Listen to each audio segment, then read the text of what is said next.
Right now, Vermont has some of the weakest gun laws in the entire country. But meanwhile, in a 1-week period, this is what is happening.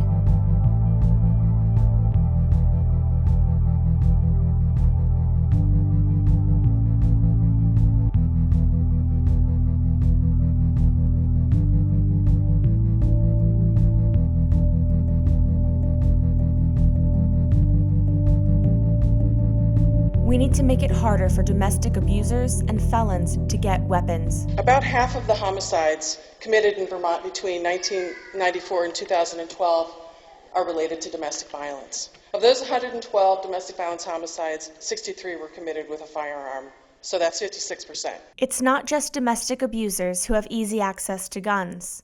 It's also drug traffickers. When Vermont addicts can't come up with the money they need to get what they want up here, they steal. And they provide something the dealers to the south have a harder time getting: guns. McCormack says, consider the fact that gun shows and private transactions are exempt from background checks, and Vermont addicts have an opportunity.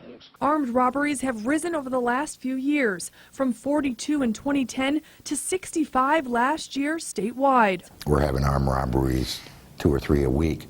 When I came out with the state police 30 plus years ago, if we had 2 or 3 a month in the whole state, that was a lot. The combination of available guns and drug demand, according to authorities, has turned I-91 into that iron pipeline.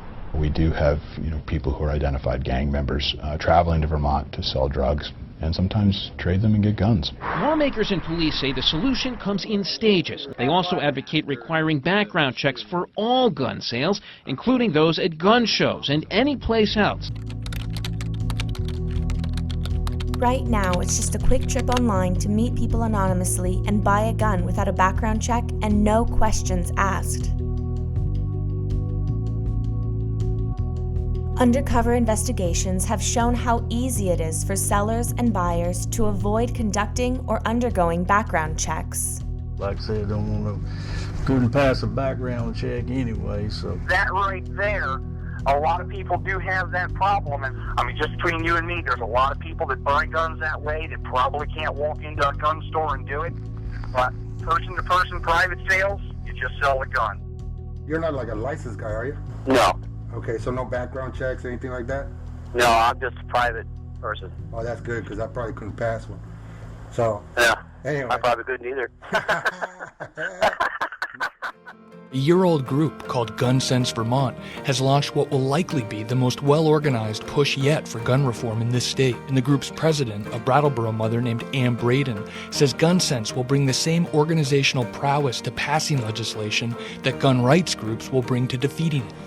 Together, we are launching the Sense Vermont campaign to pass legislation expanding criminal background checks to all gun sales in our state to keep guns out of the hands of felons, domestic abusers, and the seriously and dangerously mentally ill. A criminal background check on all gun sales is the most effective way to keep guns out of the hands of dangerous people. So today I stand here unequivocally with the 77% of Vermont gun owners and saying, let's pass universal criminal background checks for all gun sales in the state of Vermont. The time is now. This is the right thing to do.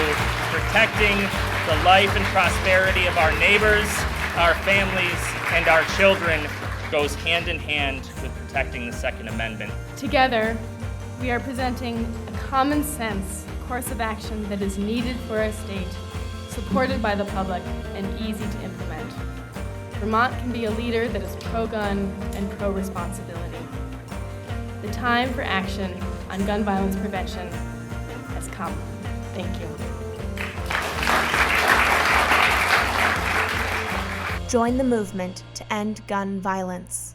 Visit gunsensevt.org to find out more. Follow us on Facebook, facebook.com/gunsensevt.